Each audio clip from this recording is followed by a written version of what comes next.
कुछ रिश्ते समाज के बनाए दायरों में बंधे जरूर होते हैं, लेकिन जब जज्बातों की हवा चलती है तो उन दायरों की दीवारें हल्की सी थरथरा उठती हैं। अमित और नेहा के बीच भी एक ऐसी ही अनकही अनजानी डोर खिंच गई थी।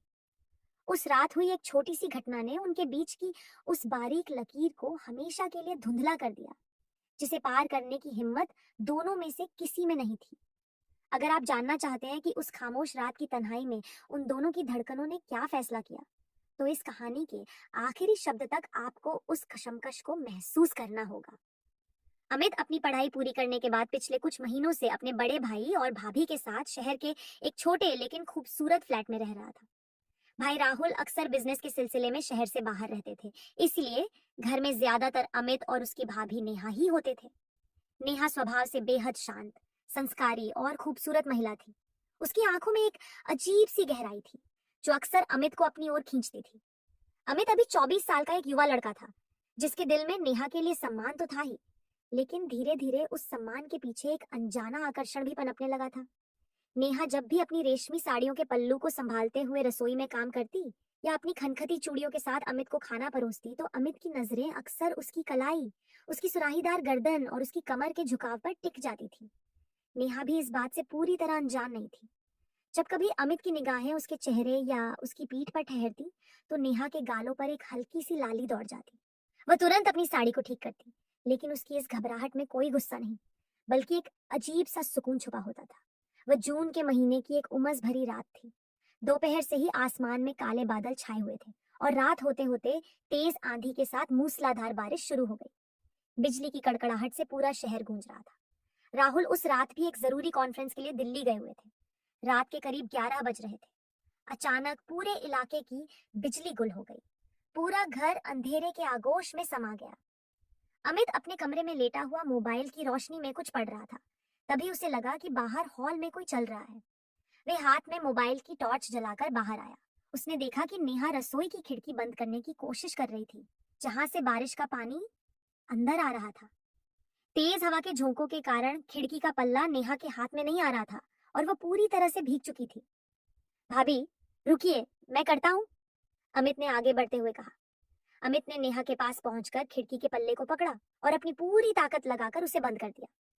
खिड़की तो बंद हो गई, लेकिन इस प्रक्रिया में अमित और नेहा एक दूसरे के बेहद करीब आ गए। दोनों के बीच बमुश्किल कुछ इंच की दूरी थी। मोबाइल की हल्की रोशनी नेहा के भीगे हुए चेहरे पर पड़ रही थी। पानी की कुछ बूंदें उसकी पलकों से होकर उसके गुलाबी होठों पर ठहर गई थी। उसकी सूती साड़ी पानी से भीगकर उसके बदन से चिपक गई थी, जिससे उसके शरीर के उभार साफ नजर आ रहे थे। अमित की सांसें तेज हो गई। उसने कभी नेहा को इस रूप में नहीं देखा था। नेहा ने अपनी नजरें उठाई और अमित की आंखों में देखा। उस अंधेरे में अमित की आंखों की चमक और उसकी सांसों की गर्मी नेहा को साफ महसूस हो रही थी। बिजली की एक तेज कड़कड़ाहट हुई, जिससे नेहा डरकर एक कदम पीछे हटी, लेकिन उसका पैर गीले फर्श पर फिसल गया। संभालिए! अमित ने फुर्ती से आगे बढ़कर नेहा को गिरने से बचा लिया। अमित का एक हाथ नेहा की नाजुक और भीगी हुई कमर पर था और दूसरा हाथ उसकी पीठ को संभाले हुए था। जैसे ही अमित की हथेलियों ने नेहा की नग्न और भीगी हुई पीठ को छुआ, दोनों के शरीर में मानो बिजली का एक करंट सा दौड़ गया। नेहा ने डर या संकोच से अमित के कंधों को कसकर पकड़ लिया। दोनों की छाती एक दूसरे से छू रही थी। अमित नेहा के जिस्म की खुशबू और उसकी तेज चलती सांसों को अपने चेहरे पर महसूस कर सकता था। कुछ पलों के लिए समय जैसे ठहर गया। न अमित ने अपनी पकड़ ढीली की और न ही नेहा ने पीछे हटने की कोशिश की। अमित की नजरें नेहा के कांपते हुए होठों पर टिक गई। उसने धीरे से अपने हाथ की उंगलियों से नेहा के चेहरे पर आई भीगी जुल्फों को कान के पीछे किया। उसकी उंगलियों का नेहा के गालों से छूना इतना जादुई था कि नेहा की आंखें धीरे से बंद हो गईं। अमित का दिल जोर जोर से धड़क रहा था। उसने अपने होंठ नेहा के कान के पास ले जाकर बेहद धीमी आवाज में कहा, भाभी, आप बहुत खूबसूरत लग रही हैं। इस तारीफ ने नेहा के भीतर सोई हुई स्त्री को जगा दिया। उसने धीरे से अपनी आंखें खोली, जिनमें डर कम और एक अनकही चाहत ज्यादा थी। उसने अमित की शर्ट के कॉलर को हल्के से अपनी उंगलियों में भींच लिया। अमित ने साहस जुटाया और अपनी कमर पर टिकी हथेली के दबाव को थोड़ा और बढ़ा दिया, जिससे नेहा का शरीर पूरी तरह से उसके सीने से सट गया। नेहा के मुंह से एक दबी हुई आह निकल गई। अमित ने धीरे से झुककर अपने होंठ नेहा के माथे पर रख दिए और फिर धीरे धीरे अपनी चूमने की गति को नीचे लाते हुए उसके गालों और उसकी गर्दन के उस हिस्से पर ले गया जहां पानी की बूंदें जमी थी। नेहा ने अपनी गर्दन को एक तरफ झुका दिया, जिससे अमित को उसकी त्वचा का और अधिक एहसास मिला। नेहा के हाथ अमित की पीठ पर कसते चले गए। दोनों एक ऐसे मोड़ पर खड़े थे जहां से वासना और प्रेम की सीमाएं धुंधली हो रही थी। अमित के हाथ नेहा की पीठ से होते हुए धीरे धीरे उसकी कमर के निचले हिस्से की तरफ बढ़ रहे थे। नेहा भी उस हल्के और मीठे एहसास में डूबती जा रही थी।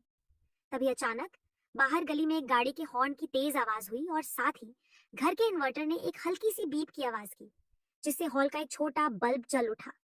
रोशनी के उस हल्के से झोंके ने दोनों को हकीकत की दुनिया में वापस ला दिया। नेहा ने झटके से अमित के सीने पर अपने हाथ रखे और धीरे से उसे खुद से दूर कर दिया। उसकी सांसें अभी भी फूली हुई थी और चेहरा शर्म से लाल था। उसने अपनी साड़ी के पल्लू को संभाला जो उसके कंधे से सरक गया था। अमित को अपनी गलती का एहसास हुआ। वह थोड़ा झिझका। भाभी, मुझे माफ कर दीजिए, मैं। नेहा ने अमित के मुंह पर अपनी भीगी उंगली रख दी और उसे आगे बोलने से रोक दिया। उसकी आंखों में कोई नाराजगी नहीं थी, बल्कि एक गहरा एहसास था।